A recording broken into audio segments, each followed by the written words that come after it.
Good morning, students. This is the second revision video of the chapter Socialism in Europe and the Russian Revolution. So far, we discussed that how socialism came and how different groups were formed inside the Europe and how they contributed for the formation of a nation.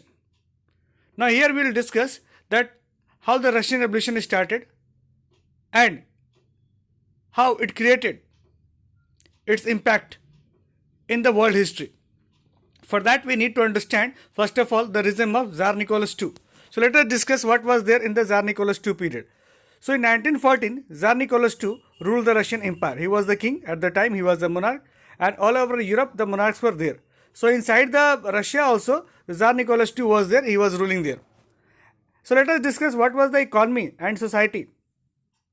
What was the structure of economy and society under the Tsar Nicholas period? So, we need to understand here that Russian population was mainly agriculturist in nature. Most of the population was involved in agricultural work, and about 85% of the population were engaged in agriculture activities. Apart from agricultural activities, industrialization was also there, but industries were being set up which was the most private property of the industrialists. So here most of the industries were under the control of the private individuals, and it was located only in few pockets. It was not located everywhere inside the Russia. It was located only in few pockets only. Workers were divided into groups, but they did unite to strike work when they were dissatisfied. So workers were also subdivided among different groups. Like if you are going to talk about the different types of workers, some workers were completely different from other workers. They themselves declared that they are aristocrat among the workers. So here we found that the workers were divided into groups, but in case there was a dissatisfaction among the workers, they were very united. So there was unity among them. Now, apart from that, peasants had no respect for nobility. Unlike the French peasant, we saw in the French Revolution that French peasants were having some respect for the nobility. But in case of Russia, it was altogether different case. Here, peasants were not having any respect for the nobility. And Russian peasants were only peasant community which pooled their land and their commune divided it. And now you have to understand that if we're going to talk about collective farming, if we're going to talk about socialism, so the Russian peasants were natural socialists because they were knowing how to pool their land together and to divide their profit. So in that case, they were natural socialists.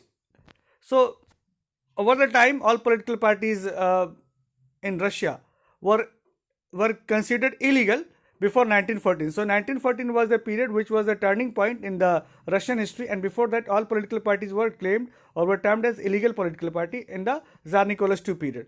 Now the Russian Socialist Democratic Labour Party was also formed in 1898. So this party was also declared as illegal party, but it struggled to give peasants the right over land that belonged to nobles. So here this political party struggled a lot to give peasants their right that belonged to the nobles. So basically what we saw that all the political parties were banned, but somehow some political parties came, and particularly the Russian Socialist political party came forward and it tried to give the most awaited land to the peasants. Now after that we need to understand the Russian Socialist Party got divided into two groups. One was under the control of Lenin, other was under the control of Motov. So here we need to understand that Bolshevik was under the control of Vladimir Lenin, whereas Menshevik was under the control of Motov. So here the party was itself divided into two parts, and both were having their own opinion. Both of them were having own ideology, although they belonged to the same origin, that was a socialist origin. Now let us discuss the 1905 revolution. So a spark started against the Tsar Nicholas II.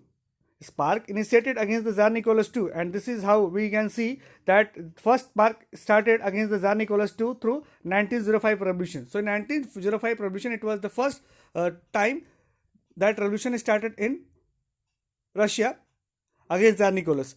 So we need to understand that Russia was an autocracy. Here the Russian was under the control of Tsar Nicholas II, and the Tsar was not subject to the parliament. So Tsar Nicholas was a very absolute king, and he was not ready to accept the domination of any parliament. He was not ready to become the subject of the parliament, and that is why he completely rejected any involvement of the parliament in his regime.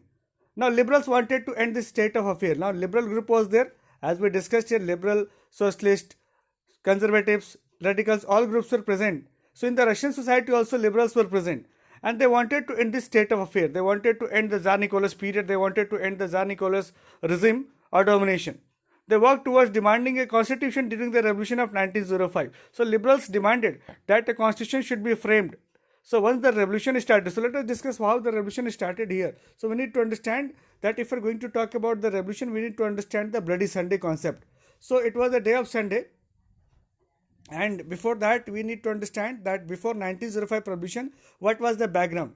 So in the background many things was going on, like it is written here that prices of the essential goods rose so quickly by 1904 that the real wages declined by 20%. I mean to say here that only the prices was increasing and the wages was not increasing. As a result, there was a great mismatch in price and the wage or the salary. So during this time, 4 members of the Putilov Iron Works were dismissed. So during this pandemic or during this particular crisis situation, 4 members of the Putilov Iron Works industry, they were dismissed from their job, and this action was called for. I mean to say further what happened that in response to that, over 1,10,000 workers in St. Petersburg went on strike, demanding a reduction in working hours and increase in wages. So this created a fire. This created a spark in the entire Russia, and in support of the workers, those who got dismissed, uh, more than lakh people came. Workers came on the street and they demanded for a reduction in working hours and increase in wages. And this particular march was led by Father Gapon. He was a great revolutionary at that time, and this procession was attacked by the police and Cossacks. So Cossack was a special military police that was coming through horses. So here procession was attacked by the police and Cossacks. So in this particular procession, over 100 workers were killed, and after that we found that this particular movement that started during that time, it created a lot of impact here, and strikes took place as a reaction. So here we need to understand that it was the first time that some spark started against the Tsar Nicholas, and Tsar Nicholas became very alert this time because it was the first nail in his coffin. So we need to understand here that it was not that all of a sudden the revolution started in the Russia, or all of a sudden the socialist group emerged in Russia.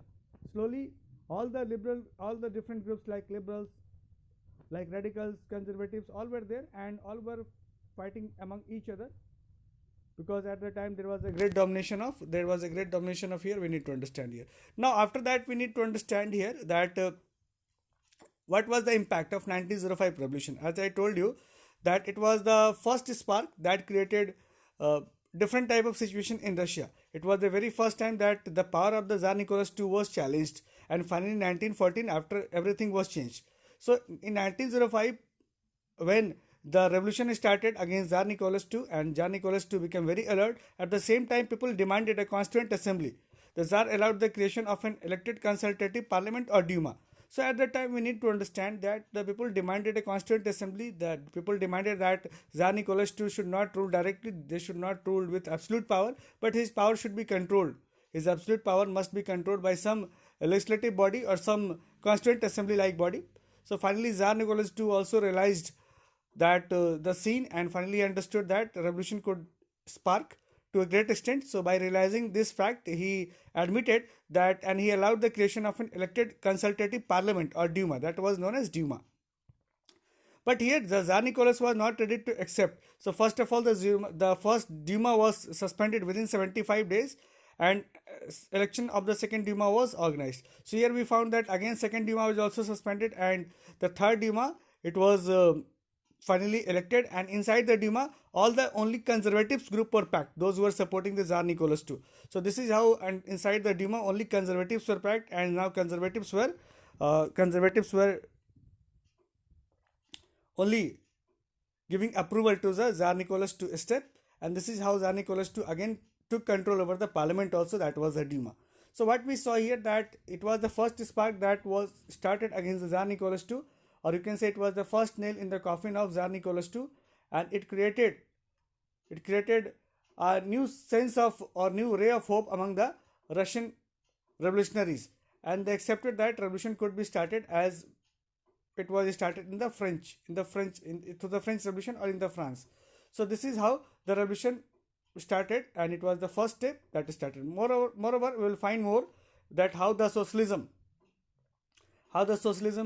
came, and how the finally Tsar Nicholas II period was over, how he was toppled down, and how the socialist government would be formed in the Russia. So this is all about in this video. Thank you so much.